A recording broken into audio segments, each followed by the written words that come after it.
Have you ever dreamed of changing the world? Of coming up with an idea so groundbreaking that it becomes the next Facebook, Uber, or SpaceX? Is this a fate that is reserved for just a select, special few? Or is it something that you can learn, cultivate, and develop? In this short report, we'll look at 7 traits that define a successful visionary and entrepreneur, and look at what you can do to emulate that success and to potentially become the next Mark Zuckerberg or Elon Musk. I can't guarantee it will happen, but if you develop these traits, then you're in with a better shot. Trait number 1, they talk about their ideas. A lot of wannabe entrepreneurs will spend too long jealously and secretively protecting their ideas. They are afraid their ideas will get shot down by people when they want to talk about them. They're afraid people will steal them, and they generally end up not telling anyone about them as a result. This is a mistake, as we'll see, as there are huge benefits to talking to people about your idea.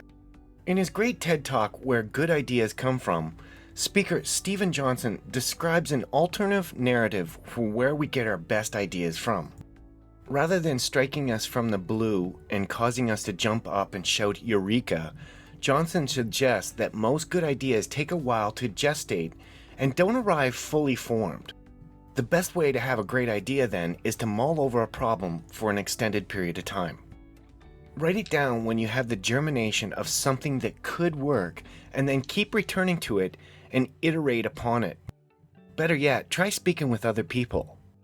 When we talk to others, it not only gives us access to their point of view and ideas, there's the crowd again, but it also helps us to better contextualize our own ideas. There is something valuable about saying an idea out loud and seeing how it sounds and imagining it from the perspective of others. Conversations flow and they bounce around from topic to topic, and this helps to encourage that exploration of ideas that ultimately leads to new novel combinations. Don't be jealously private about your idea. Be open with it, talk about it, and share it with your team. This is the best way to help it grow and turn it into something amazing. Do you really think that Steve Jobs invented the iPad on his own? Trait number 2, but they don't talk too much. That said, you should also be wary of talking too much. This is one of the biggest warning signs that an entrepreneur is actually a wantrepreneur. They are doing what some people call playing business. This is the kind of person who spends a huge amount of time discussing their ideas, designing logos, holding meetings, and planning their launch parties. They're dragging their heels rather than getting on with actually creating their product or service. But it's not because they're afraid to go live, it's because they're just enjoying the song and dance of having an exciting idea. They waste everyone's time with meetings, and ultimately they're more interested in wearing suits than they are in making the idea happen. On the other hand, the real entrepreneur simply gets on with it and puts their idea into action. Trait number 3, they're not afraid to think big. Too many people think that they can't aim big with their business ideas. They are afraid if they tell people that their plan is to go to space, they'll just get laughed out of the room. Likewise for coming up with a plan to make a virtual reality headset. Here's a reality check. 2 of the most successful entrepreneurs in recent times, Elon Musk and Palmer Luckey, have built their businesses around those 2 ideas. As Tim Ferriss points out, it's actually often easier to get attention for a big idea. And why, you may ask?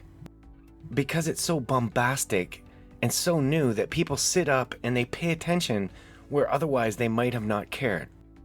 People want to be involved in something bigger than themselves. Why do you think that the Kickstarter for Oculus Rift was so incredibly successful?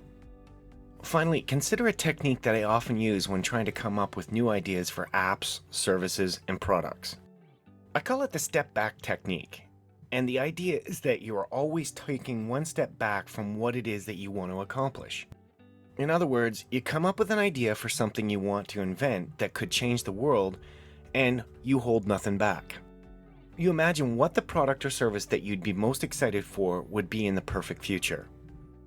And then, from there, you ask yourself, how could you make that possible? Chances are that it won't be possible. A phone that never runs out of power? Not possible. A projector like the one used in Star Wars? Not possible. But then you ask, what is possible and what could come the closest to emulating the same effects? In the form of example, you have something like a solar-powered phone charger or case. Or perhaps you could take something like the excellent Crank iPhone case that showed up in iOS. This is a phone case that allows you to recharge the battery by turning a crank by hand to generate kinetic energy. For the hologram, the answer should be something like Microsoft's highly exciting forthcoming HoloLens. This is the type of thinking forces you to overcome limitations and get inventive, and can lead to real innovation. By thinking big, you can come up with ideas that other people haven't even entertained, and you can make real breakthroughs as a result. Let's consider Elon Musk. Here's a guy whose endgame is to colonize Mars and to rid the planet of its reliance on fossil fuels. Not exactly modest aims, but it seems to be working for the guy. Trait number 4, they know when to work with others.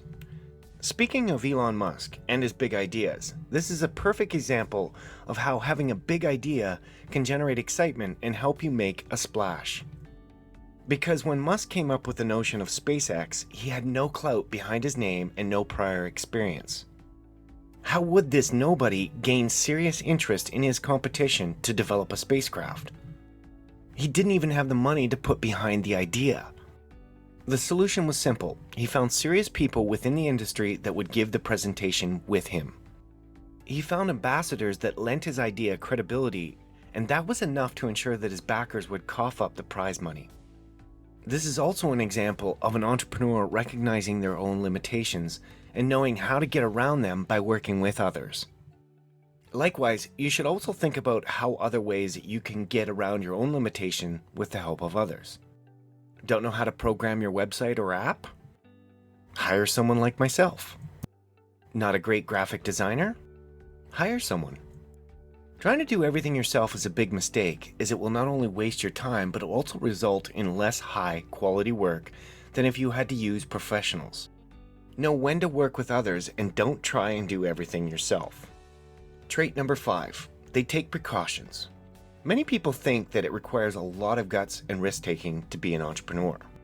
This is true to an extent, but it doesn't mean that you should be reckless. In fact, a good entrepreneur will always have contingencies and backup plans to mitigate risk. One way to do this, for example, is to be less of a perfectionist and to keep the cost of developing your idea to a minimum before you start profiting. This might involve creating what you would call an MVP, a minimally viable product. The aim here is to offer something that is unpolished and that has zero bells and whistles. In the case of an app or a website designed to offer a crowd-based service, this might mean that you do handle the design work yourself and settle for something relatively ugly. In the case of a product, it might mean that you quickly put together something that is cheap to make and that has no attractive packaging, etc. The reason is that a good idea is that it allows you to test and see if there's an audience for your product before you spend more time, money, and effort on it. If the MVP starts selling a little, then you know there's interest and you develop it further into something perfect. If the project doesn't work out, then you simply move on to the next one. No harm done. This way you can throw lots of paint at the wall and see what sticks. Become the lean startup and don't spend too long on an idea that you haven't verified. Likewise, you aren't taking a huge risk by investing countless hours and huge amounts of money into an idea that might not work. A similar strategy is to first validate an idea, which means that you try to sell it before it's ready.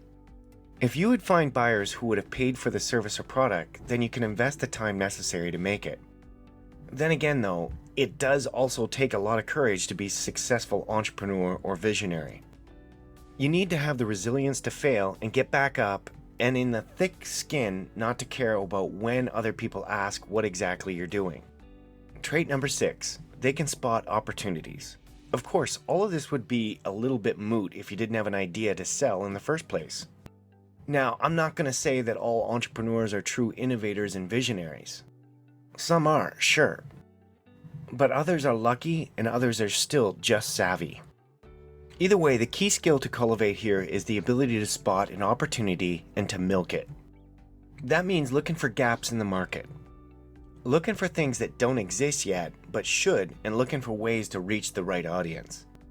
This is a skill that you can cultivate by asking the right questions. How could X be better? What is Y missing? What happens if you combine X and Y into one thing? Otherwise, it might mean scratching an itch of your own or solving a problem in your own business or daily life. And this ability to spot opportunities does not only help you create the idea in the first place, it's also what will help you find unique ways to market it, to get funding, or to grow it. Finally, trait number 7, they are passionate. A true entrepreneur needs to be passionate about when they do want to be successful, and this is actually one of the biggest reasons that a lot of wannabe businesses fall flat.